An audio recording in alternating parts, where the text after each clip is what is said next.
Hey fam, it's Friday. I just wanted to pop on real quick and just talk about this subject. It's hilarious to me now. It wasn't in the moment when I had got this revelation. And so I'm going to be talking a little bit about perfectionism just for a hot minute. And this happened to me. And so I know I think this will help someone, or at least enlighten others, to maybe get you to the point that I got to today in my studies. So I was studying today, and I was actually studying something totally different. And in this study, it took me to First Corinthians, where it was talking about the gifts of that we get. And so totally irrelevant what I was in there studying. Then I came to First Corinthians, I believe it's 12, but let me get my life together. I don't want to tell you the wrong scripture. Okay, so yeah, First Corinthians 13. And so it's called the love chapter. And so I'm studying this, and then I get down to First Corinthians 13, verse 10. But when the perfect comes, the partial will pass away. When I was a child, I spoke like a child. I thought like a child. I reasoned like a child. When I became a man, I gave up childish ways. For now we see in a mirror dimly, but then face to face. Now I know in part, then I shall know fully, even as I have been fully known. Traditionally, this is talking about the gifts and whatever you're doing. If you're not doing it without love, then it doesn't amount to anything. And so generally, we talk about these scriptures for that, or when somebody's getting married, like this is what real love is. But anyway, so I was not going in Corinthians at all. But verse 10 just like hit me upside my head. But when the perfect comes, the partial will pass away. When I was a child, I spoke like a child. I thought like a child. I reasoned like a child. When I became a man, I gave up childish ways. Okay, I said that to segue into perfectionism. Okay, I got I got enlightened to the fact that I do struggle with perfectionism. And how I know that is because of what I'm about to tell you, but I would have never put myself in that category. I am not type A. I feel I'm not the one that has to have it XYZ laid out. I thought.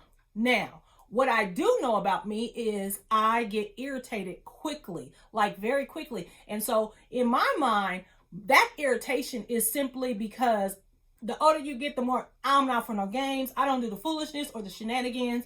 No, pass me, miss me with that. I'm not finna. I don't think I have to. We don't have to put up with the shenanigans and foolishness. So I get irritated when that is presented to me or someone is acting in that way. That's what I thought. Well, my grandson had been, he talked a couple weeks ago, and he was saying how I'm irritated easily. And it seems like I'm getting, mad. And so I'm just thinking like, it's just, I don't put up with foolishness. Well, in reading this scripture, my grandson's voice, loud as a bell, came as I was in my studies today. Grandma, you always want everything perfect. And I would be like, I am not that chick. Now, I'm sorry. I love you, Jody, and I love you, Deborah Dawkins. But I'm gonna show you what I thought was perfectionism.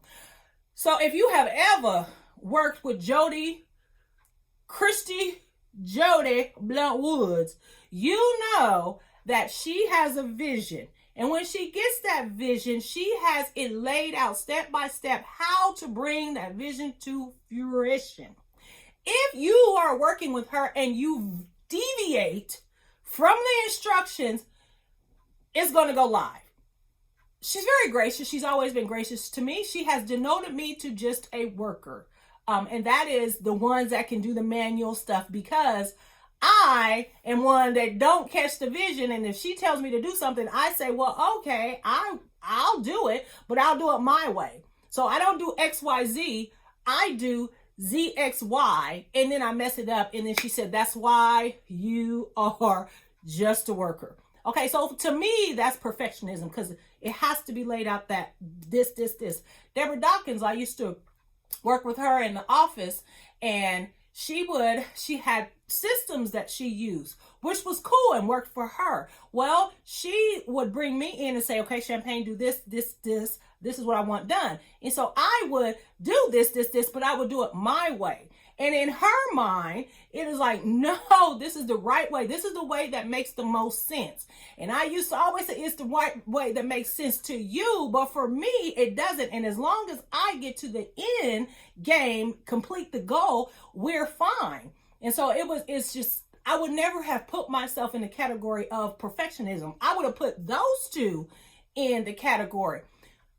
But irritation is a sign that you struggle with perfectionism. The irritation comes is because that person or that thing is not doing whatever it is that you want it to do in the way that you want it to do it. That's why they irritate your very soul. It irritates your very soul because in your mind, it does not make sense. And if you just did it the way that I pictured it when I told you to do it, we would be all singing a hallelujah chorus, living in a happy world. But you want to do it your way. That makes no sense at all. Now, I'm not talking about just blatant stupidity and ignorance, and ignorance is people that just don't know. I'm just talking about habits and little quirks that people have that just irritates you, or you feel some type of way when it doesn't go exactly perfectly as you want it to. And so that, my friend, is perfectionism. So if you are being irritated right now, check and see if you struggle with perfectionism, because this scripture says, but when the perfect comes, the perfect is not here. The perfect is not going to be in this world ever. There was only one perfect, and he done rolled out. He left us here, and we are fallible. We have issues that we have. We are going to, there's a frailty about us. We can never be perfect if we wanted to, but we strive. It's like we get like little kids. You know how a little kid want what they want, when they want it, how they want it. That is a child. And if you can't maneuver or function without it going A, B, C, D, E, and they have to do it your way, be like you, then Houston, we have a problem. That is perfectionism, and it will never be. And you are going to be irritated. And that irritation is not so much about the other person. It's about what's going on with inside of you. And so then I thought, well, okay, well, if I didn't think I wanted things perfect. I just thought I wanted them done correctly. But it goes beyond that. If you struggle with perfectionism, it is saying that I need it to be in this order for me to be okay. And if it is not in the order that I think it should be, I'm not okay. You can't live your life by that. Nothing is going to be perfect. And so I'm sitting there, and God just hit my heart like a ton of bricks. It's like, baby girl, there is no perfection. Stop striving for perfection, because you're going to be disappointed every time, because there is no perfection. The imperfect will eventually pass away, but it ain't passed away yet. And so you got to be cool with being okay when things don't go your way. That's why I love that when I was a child, I thought like a child. A child doesn't know how to share. A child is innately selfish. It can't reason like that. But we as adults should be able to, but we be just like children, throwing these temper tantrums. And by the temper tantrums, I mean our irritation, and how we respond and react to people, the things that irritate us. We are acting childish. But the scripture says that when I was a child, I thought like that. But when I became a man, I put away childish things. We're immature in some areas. Perfectionism is an immaturity that we need to deal with. Perfectionism is a symptom in us that we need to deal with, because what we feel, if we could just have perfection, everything will be okay, and not knowing that everything is going to be okay without the perfection. I know I'm right about it, and I could see it. It can easily tip the scales and get into doing works, getting to doing good works, getting to doing these things, that the laws that we know can never save you, was never perfect with us. The laws were perfect, but they weren't perfectly done by us, because we couldn't and we never will. And so we have to be very careful. And your irritation is a symptom of perfectionism, if you would just step back and take a look.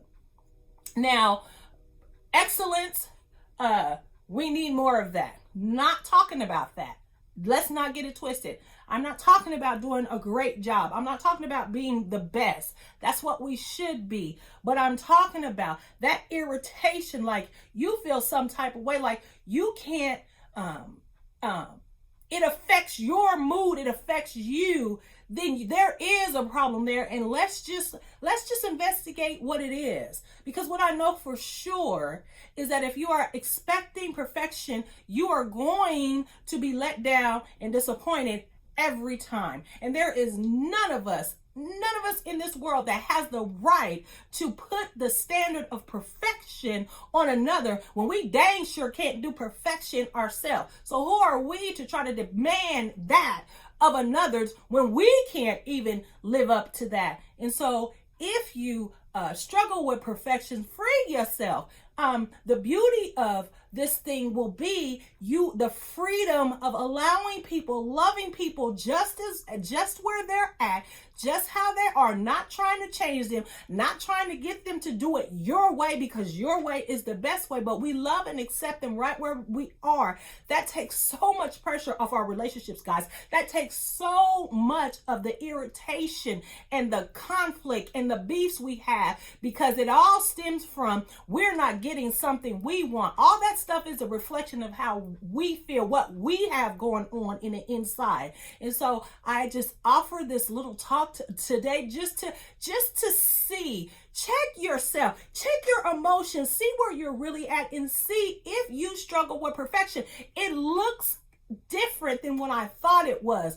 I would not consider myself an A-type, but yes, I am. Though it doesn't look like those that I know that are A-type, it doesn't look like them. I still struggle with the perfection. And at the end of the day, perfection can be a shield, a wall we build up to keep others out and to keep ourselves behind. And we don't want that. We're supposed to be doing life together, y'all. So let's free ourselves from this bondage of perfectionism, because it first of all, we'll never achieve it. And second of all, we are here to do life together. All our uniqueness, all our quirks, all of our differences.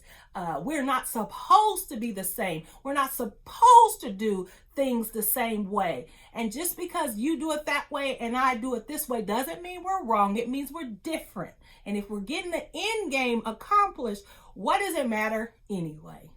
You guys have a fantabulous Friday, wonderful weekend. I just wanted to share that because it hit me upside the head like a ton of bricks. And so now it is like relearning how to function without that perfection piece. You do the same and watch your atmosphere, environments, and relationships change. Be blessed, guys. Have a wonderful weekend.